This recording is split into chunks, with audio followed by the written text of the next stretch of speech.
then they get stuck into a scarier loop. The fact that, okay, I got this Section 8, or if they could even get it. First of all, that's tough to get a lot of times.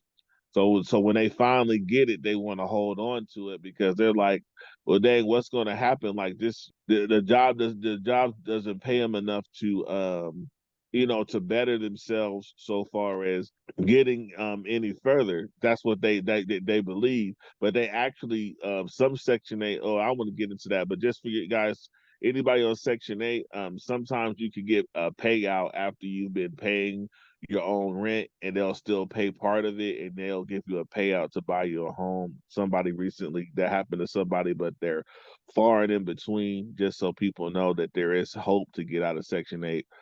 Just letting people know. But outside of that, Good to it is, know. yeah.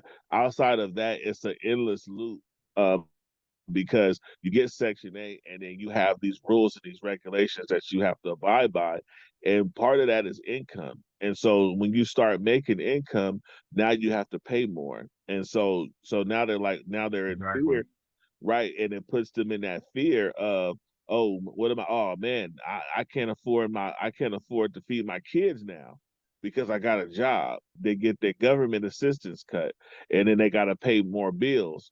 So now they're in panic mode. They become survival mode. You got some people that'll try to lose a job just so they won't lose their benefits, just so they don't want to lose their county Oh, I know a because, lot of people that do that. yeah, because they because it's designed.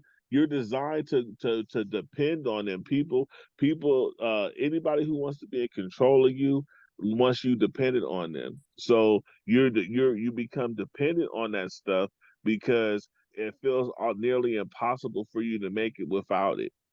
You got to start all over. You got to be willing to do that. And a lot of times people have families, like you said, children or whatever, and they can't, and they basically cannot start over without taking everybody else down with them.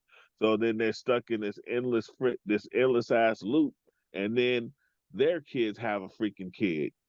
Now they're living in there.